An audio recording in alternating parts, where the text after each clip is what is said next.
mga pamangkin! This is Tita Kim and welcome to my YouTube channel. Ngayon, mapapakinggan ninyo ang isa sa mga storya mula sa Dear Tita Kim. But before anything else, please do subscribe and hit that notification bell para updated kayo araw-araw. Enjoy! Terry po. Terry! O, taga saan ka? Taga Quezon po. Taga Quezon. Ilang taon? 29 po. 29. O, Terry, narinig mo ba yung mga caller kanina? Yes po. Okay, tama ba yung mga sinasabi ko? Tama po yung Tita Kim. O, buti naman. O, ikaw, ano naman problema mo? Ang problema ko po, Tita Kim, yung best friend ko po. Best friend mo, lalaki, babae? Babae po. O, ano problema mo sa best friend mo? Kasi sobra isang taon na kami magkaibigan. O, ano problema doon? May asawa po kaming dalawa. Kung magkaibigan lang naman kayo, anong problema mo? Hindi kasi, parang ano na po, parang sa araw-araw namin magkasama parang nahuhulog na po yung loob ko sa kanya. Mahal ko po yung asawa ko, Tita Kim. May asawa kayong dalawa, pero mag-best friend kayo for a year at parang nagiging more than best friends na kayo sa isa't isa.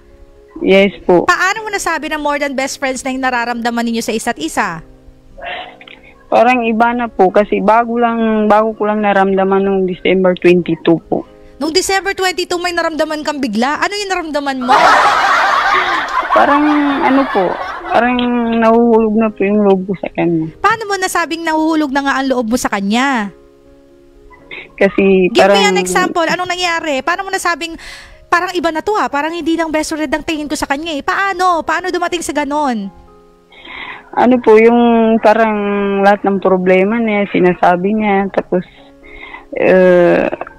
ano ba yun, lahat ng gusto ko po siyang araw-araw nakikita, gusto ko po siya araw-araw nakakasama.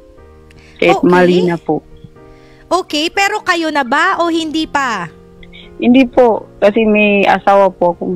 Pero siya, sinabi niya bang I love you, gusto ka niya, more than friends sa kayo, ganon? Wala ba? Meron o wala?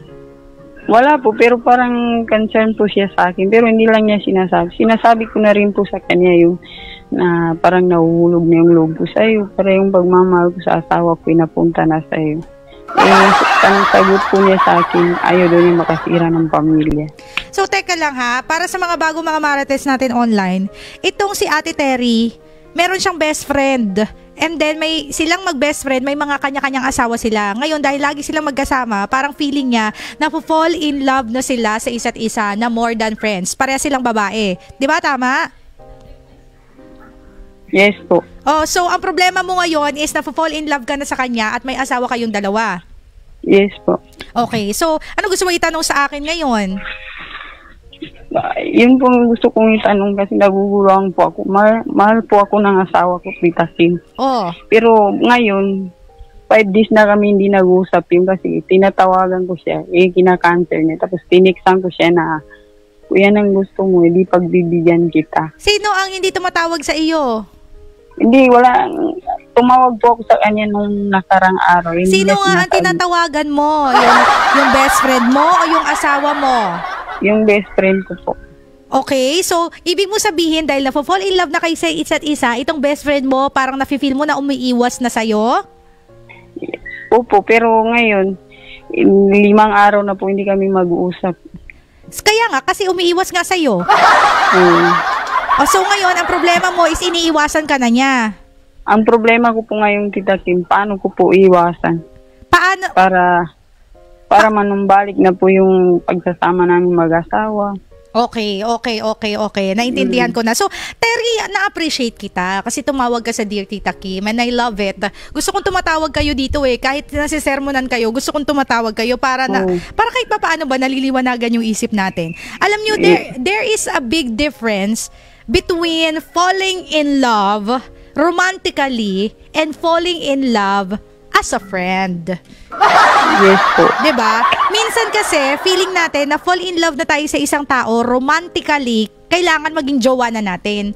Meron din kasing mga tao na na-fall in love tayo sa kanila as a friend. Hindi ko sinasabi na tama yung assessment ko sa inyo pero baka naman kasi ate, hindi ka talaga na-fall in love sa kanya romantically, but maybe gusto mo lang siya na maging companion, gusto mo lang siya nakausap, gusto mo lang siya nakasama, kasi ganun talaga. May mga ganon, normal yon. Okay? Pero ngayon po hindi kami nag-usap, Tita Kim. Parang nasasaktan po ako na ewan. Pero explain ko sa iyo makinig ka muna, makinig ka. Okay.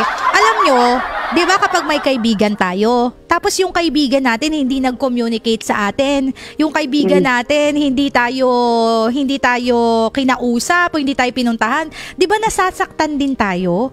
And that doesn't mean to say na nasasaktan tayo na-fall in love na tayo sa tao na yon. Kasi kung palalakihin natin yung issue na na-fall in love na tayo sa isang tao na kaibigan lang naman pala talaga yung tingin natin, lalaki talaga yung issue, mas ma-fall out of love ka sa asawa mo. Ikaw na nga nagsabi mapagmahal yung asawa mo. Ikaw yung nagsabi na gusto mong i-save yung relationship ninyo. So I think it's just proper na iwasan nyo yung sarili ninyo. Pero I would not agree that you're really falling in love romantically sa isa't isa. Baka kasi na-fall in love lang kayo as a friend, as best friends. Pero kung na-fall in love kayo, opposite sex or hindi, pero may mga ginagawa na kayong kung anek-anek, iba na yun. Diba? Wala naman ganun, diba? Wala na po ganun kasi sinabi ko rin sa kanya na huwag siyang assuming. Ay, taray. So, siya lang ang assuming.